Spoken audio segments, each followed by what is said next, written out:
Mvutano wa kidiplomasia kati ya Marekani na Iran umeendelea kwa miaka mingi hadi sasa, ukitokana na tofauti za kisiasa, kiuchumi, kiusalama na kimaslahi ya kieneo.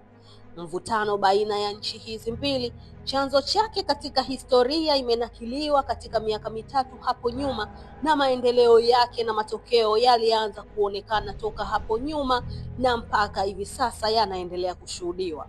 Nianze kwa kukupitisha katika miaka mitatu yenye nakala hai za chanzo cha mvutano wao. Mnamo mwaka 1953, Marekani kupitia CIA na Uingereza walimpindua waziri mkuu wa Iran Mohammad Mossadegh aliyetaka kutaifisha mafuta ya Iran.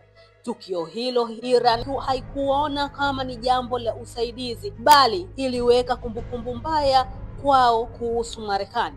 Lakini pia mnamo mwaka 1979, mapinduzi ya Kiislamu, wana mapinduzi wa Kiislamu walimuondoa Shah aliyesaidiana na Marekani na kuanzisha Jamhuri ya Kiislamu chini ya Ayatollah Khomeini. Wakati huo, ubalozi wa Marekani mjini Tehran ulivamiwa na wanaharakati wa Kiislamu na wanadiplomasia 52 wa Marekani wakashikiliwa mateka kwa siku 444. Tukio hili lilivunja kabisa uhusiano wa kidiplomasia baina yao. 1980, vita vya Iran dhidi ya Iraq.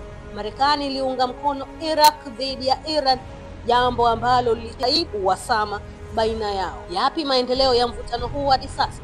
Licha kwa miaka ya 1990 Marekani kuweka vikwazo vizito kwa Iran kwa tuhuma za kufadhili ugaidi na kutaka kutengeneza silaha za nyuklia, na huo kuwa mkubwa mpaka kufikia miaka 2000 ambapo Umoja wa Mataifa uliingilia kati na kushirikiana na Marekani kuiwekea Iran vikwazo vikali vya kiuchumi, na makubaliano ya nyuklia JCPOA yakafikiwa kati ya Iran na mataifa makubwa ndani ya mwaka wa 2015, ambapo Iran ilikubali kupunguza urutubishaji wa urani kwa kuruhusiwa kuondolewa vikwazo mpaka kufikia miaka 2020.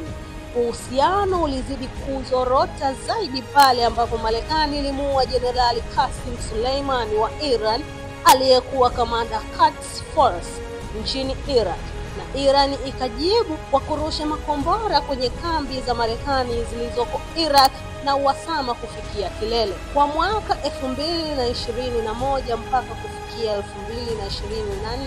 majaribio ya mazungumzo ya kurejesha makubaliano ya nyuklia JCPOA hayakufanikiwa kutokana na masharti magumu kwa pande zote mbili. Iran ikaongeza urutubishaji wa urani, Marekani ikaongeza vikwazo zaidi kwake, na kufikia hivi sasa mwaka 2025, Marekani chini ya Trump tena imetoa agizo la kuwarejesha wahamiaji wa Iran walioko Marekani, hatua ambayo Tehran imeitafsiri kama vita vya kisiasa na kibaguzi. Na kwa matokeo ya uamuzi huu wa kuwarejesha wa Iran 400 kunaongeza uhasama zaidi ya uhusiano wa kawaida wa uhamiaji.